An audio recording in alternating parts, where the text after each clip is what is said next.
اچھا بھائی مفتی صاحب، culture girl friend boy friend بڑھتا جا رہا ہے، نکاح کا رواج ختم ہو رہا ہے، اسلامی تنظیم میں بھی خاموش ہیں. خاموش تو نہیں ہے، علماء تو بول رہے ہیں بڑی گرل فرینڈ. اصل میں مسئلہ یہ ہے کہ ہمارے ہاں نکاح کی ترغیب تو دی جاتی ہے، اس کے پھر جو مسائل ہیں نا اس نکاح میں وہ نہیں بیان کیے جاتے.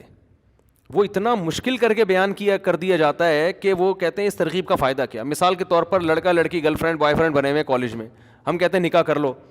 اب وہ جائے گا کسی مولانا صاحب کے پاس، کیسے نکاح کریں؟ تو ایسے نکاح کریں کہ لڑکے والے جائیں لڑکی والوں کے گھر میں W11 لے کے پوری. پھر وہ 6 مہینے استخارہ نکالیں، پھر 6 مہینے استخارہ نکالنے کے بعد وہ ریجیکٹ کر دیں تو ریجیکٹ ہو گیا، وہ ہاں کر دیں تو یہ والے آئیں، پھر وہ والے استخارہ نکالیں، پھر یہ، پھر 2 سال، پھر 3 سال، پھر ابا مانیں گے، پھر منجلے چاچا امریکہ سے آئیں گے. وہ گیا نکاح گیا تیل لینے. او بھائی آسان کر دو، گرل فرینڈ بنایا وہی نا، یہ ابا سے پوچھ کے بنایا ہے. لڑکی شادی کرے ابا سے پوچھے بغیر قطعاً نہیں کرے شادی، بالکل بھی جائز، یعنی میں اس کو مناسب نہیں سمجھتا. شریعت بھی مناسب، جائز ناجائز تو پھر ایک اختلافی مسئلہ ہے، بالکل ہم اس کو مناسب نہیں سمجھتے. لیکن جب اس نے بوائے فرینڈ بنا لیا، اس کے ساتھ بائکوں پہ گھوم رہی ہے، تو یہ مناسب کام کر دیا. ایسی لڑکی کو ہم کہیں گے ابا راضی ہوں یا نہ ہو آپ اس سے شادی کر لو، ٹھیک ہے نا. یہ کام ابا سے پوچھ کے کیا تھا آپ نے. بولتا کیوں نہیں بھائی؟ وہ مجھے یاد ہے ایک آدمی نے زنا کیا، یہ لطیفہ یاد ہے، یہ واقعہ یاد نہیں ہے. ایک آدمی نے زنا کیا، حمل ٹھہر گیا، وہ بچہ ہو گیا، پکڑا گیا. ظاہر بغیر شوہر کے بچہ ہو گیا تو لوگوں نے کہا کون ہے وہ اس نے کیا، اس کو لے آیا مارکیٹ میں. اس کے دوستوں نے کہا ابے تو نے جب زنا کیا تھا تو احتیاط کر لیتا، حمل روک لیتا، یعنی ایسا کوئی طریقہ اختیار کرتا کہ حمل نہ ٹھہرتا. اس نے کہا حمل روکنا مکروہ ہے. اس نے کہا کمبخت یہ جو تو نے کام کیا یہ کوئی مستحب کام تھا؟ مکروہ کا خیال کر رہا ہے اور جو کیا کر رہا ہے تو. تو یہی حال ہو رہا ہے کہ اختلافی مسئلہ. امام ابو حنیفہ کے نزدیک لڑکی ولی کی اجازت کے بغیر نکاح کر لیتی ہے، اگر کفوف میں کرے، ہم پلہ میں کرے تو نکاح ہو جاتا ہے. امام شافعی کے نزدیک نکاح بولو نہیں ہوتا، اہل حدیث بھی کہتے ہیں نہیں ہوتا نکاح. یہ اختلافی مسئلہ ہے، لیکن اس پر سب کا اجماع ہے کہ ابا کی اجازت کے ساتھ بھی کسی لڑکے سے دوستی نہیں لگا سکتی. تو جس معاشرے میں ابا کی پرمیشن کے بغیر لڑکے کے ساتھ بائک پہ بیٹھ کے ویلیاں لگا رہی ہے وہ، اس معاشرے میں آپ لوگوں کو کہو کہ ولی کی اجازت کے بغیر نکاح نہیں ہوتا، تو اب زنا کو پروموٹ کر رہے ہو آپ پھر نا. تو ہم ان لڑکیوں، ہم عام گھریلو لڑکیوں کے لیے نہیں کہتے، ان لڑکیوں کے لیے جنہوں نے بوائے فرینڈ بنائے ہوئے ہیں، لبرل فیملیاں ہیں، ان سے ہم کہتے ہیں ابا سے پوچھنے کی قطعاً ضرورت نہیں ہے، اور ابا آپ کے اس پہ ناراض بھی نہیں ہوں گے. اتنے لبرل لوگوں کے ہیں یہ گھٹیا حرکت سمجھی جاتی ہے کہ بیٹی ابا سے پوچھ رہی ہے میں وہاں شادی، ابا تھپڑ لگائے گا تو شرم نہیں آتی؟ گھٹیا سوچ بھائی. جب لبرل ہو تو عمر شریف کا ہم نے بچپن میں ایک وہ سنا تھا بکرا قسطوں پہ، اللہ معاف فرمائے، عمر شریف کی مغفرت فرمائے. میں یہ باتیں کرتا نہیں ہوں لیکن پرانی اس موقع کی مناسبت سے بڑی ٹائٹ بات یاد آ گئی ہے، ٹھیک ہے نا، کہ وہ بکرا قسطوں پہ ایک پرانا وہ آیا تھا، اس میں اس نے ایک بڑا اچھا، ابھی کیونکہ وہ اب لوگ کلپ بھیج دیتے ہیں نا، کلپ بھیج دیتے ہیں تو وہ پرانی یادیں تازہ ہو جاتی ہیں.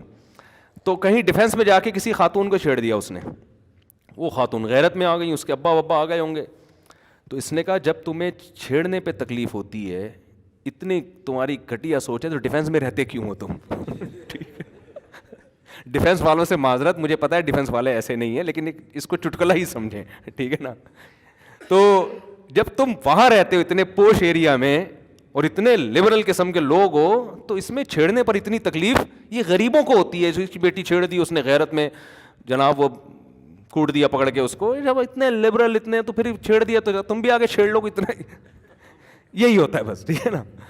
تو جو لبرل لوگ ہیں جن کی بیٹیاں، بھائی ڈیفینس والے ایسے نہیں ہوتے، جن کی بیٹیاں بائکوں پہ گھوم رہی ہیں، وہ ولی کی اجازت کے بغیر نکاح کریں تو اس پہ ولی کو غصہ آنا چاہیے. بیٹا تم ہمارا امیج دنیا میں خراب کرو. ہم اتنے براڈ مائنڈیڈ ہیں، شادی ہو جائے بچے ہو جائیں بتا دیا کرو کہ پاپا آپ ان کے نانا ہیں آپ. تو لبرل بنو تو تمیز سے بنو لبرل. جب بیٹی بائکوں پہ گھوم رہی ہے آپ کی بوائے فرینڈ کے ساتھ، اس وقت آپ کو اسلام یاد نہیں آتا، امام شافعی کا قول وہ بھی، ٹھیک ہے نا، یاد نہیں آ رہا. اور جب وہ نکاح کر رہی ہے تو آپ کہہ رہے ہیں یہ ولی کی اجازت کے بغیر اختلافی مسئلہ ہے، نکاح نہیں ہوتا. تو اس لیے میں ان لبرل لڑکیوں کے لیے جن کی دوستیاں ہیں کالجز میں، ان کو کہتا ہوں بھائی اگر آپ کی یہاں تک پہنچ گئے ہو تو اس کو حلال کرو، رشتے کو جا کے کورٹ میرج کرو، نکاح کرو اور ہنسی خوشی زندگی گزارو. اس زنات سے اللہ کا قہر نازل ہوتا ہے. تو اس کو آسان بنانے کا مطلب یہ ہے کہ استخاروں کی بھیٹ نہ چڑھاؤ اس کو, سمجھ رہے ہو, اس کو ٹینشن نہ لو, آرام سے جاؤ. کورٹ میرج اس لیے کرو کہ لڑکی سیو ہوتی ہے کورٹ میرج میں. ادھر ادھر جا کے نکاح کر لیا نا دو گواہوں کی موجودگی میں, اس میں نکاح تو ہو جائے گا, لیکن مرد پھر ناجائز فائدہ اٹھاتا ہے لڑکی سے. وہ یہ کرتا ہے کہ جو ہے نا اپنی خواہش پوری کی, اس کو کوئی پیچھے پوچھنے والا تو ہے نہیں, پھر وہ چھوڑ چھاڑ کے کہیں اور منہ مارنے لگتا ہے. تو لڑکیوں کا تحفظ اس میں ہے کہ وہ پھر کورٹ میرج کریں. میرے پاس آتے ہیں اس طرح نا کہ ہم تو اتنے عرصے سے زنا بھی کر رہے, بعض کے تو کیس اللہ معاف فرمائے زنا کے ہوتے ہیں. میں کہتا ہوں کمبختوں نکاح کر لو یار, تم زنا سے تو بچو, کتنا بڑا جرم ہے زنا کرنا. ابا تو مانیں گے نہیں قیامت, ابا کو کیا پتا کیا کچھ ہو رہا ہے مارکیٹ میں, تو نہ اماں کو پتا نہ ابا کو پتا ہو کیا رہا ہے. وہ تو سمجھ رہے ہیں ہمارے بچے بڑے دودھ سے دھلے ہوئے ہیں. تو میں کہوں کمبختوں نکاح کریں, پھر مفتی صاحب آپ پڑھاتے ہیں, میں نہیں پڑھا رہا. عدالت میں کورٹ میرج کرو, آپ کے ڈاکومنٹ بنیں گے. لڑکا اس چکر میں ہوتا ہے کورٹ میں نہ جاؤں, لڑکا کہہ رہا ہے مفتی صاحب پڑھا دیں اور ہم پتلی گلی سے نکل لیں. مجھے پتا ہوتا ہے یہ پھر کرے گا کیا بعد میں.